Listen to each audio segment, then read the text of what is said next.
Bonjour, je suis Paco Mtonieto et j'ai effectué ma thèse à l'Institut des sciences chimiques de Rennes dans l'équipe chimie et ingénierie des procédés. Mon directeur de thèse était le docteur Jean-Luc Audic et j'étais co-encadré par le docteur Patrick Loulergue et la docteure Lydie Pogam. J'ai soutenu mes travaux en décembre 2020. Ces travaux portaient sur la conception de nouvelles membranes de séparation plus durables faites à partir de biopolymères. Alors pour comprendre tous les enjeux autour de ce sujet de recherche, il faut s'intéresser aux technologies membranaires. Les technologies membranaires sont ces procédés qui vont par exemple être largement utilisés pour du traitement de l'eau ou dans les industries agroalimentaires et qui vont permettre de séparer, à l'aide d'une membrane, c'est-à-dire un filtre, les particules en suspension, les bactéries, les virus, les protéines ou même des ions de l'ordre du nanomètre.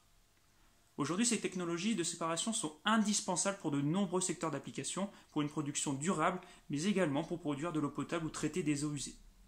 Le problème est que ces membranes sont généralement faites à partir de polymères pétrosourcés et donc issus de ressources non renouvelables.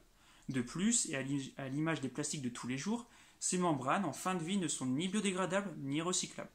Il y a donc ici une réelle problématique d'ordre environnemental liée aux matériaux utilisés par ces technologies. Ma thèse avait alors pour objectif de remplacer ces polymères par des alternatives biosourcées et biodégradables, afin de potentiellement réduire l'impact environnemental des membranes.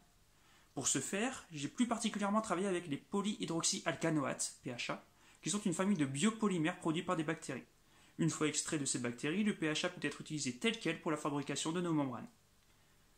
À l'issue de ces 3 années de recherche, plusieurs faits marquants sont à retenir. Déjà, et pour la première fois, des membranes de microfiltration pouvant servir à éliminer les bactéries de l'eau ont effectivement pu être réalisées à partir de l'un de ces PHA, ce qui démontre ainsi une nouvelle opportunité pour ce matériau, qui est la fabrication de membranes plus durables. Ensuite, le projet est allé encore plus loin en valorisant également l'utilisation de solvants verts, biosourcés et non toxiques, ce qui offre une alternative plus sûre aux solvants toxiques habituellement utilisés dans les procédés de fabrication. Au final, des membranes entièrement biosourcées ont pu être fabriquées par ce processus. Aussi, le sujet fut l'occasion de renforcer de manière originale et innovante la toute jeune thématique qu'est la synthèse de membranes au sein de l'équipe de recherche rennaise Chimie et ingénierie des procédés. Plusieurs partenariats internationaux ont été noués durant cette thèse, notamment avec l'Institut des technologies membranaires en Italie, laboratoire dans lequel j'ai effectué une mobilité de 5 mois, mais aussi avec la faculté de chimie Nicolas Copernic en Pologne. D'ailleurs, je remercie Rennes Métropole, Campus France et l'Université de Rennes 1 pour leur programme de financement ayant permis d'effectuer ces différentes collaborations internationales.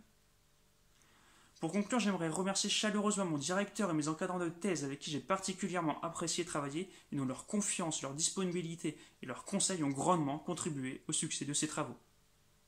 Enfin, merci à la Fondation Rennes 1 et à ses mécènes pour m'avoir attribué le prix du professeur Pierre Gineste. Ce prix est une superbe récompense pour l'ensemble des efforts accomplis par les différents acteurs de cette thèse.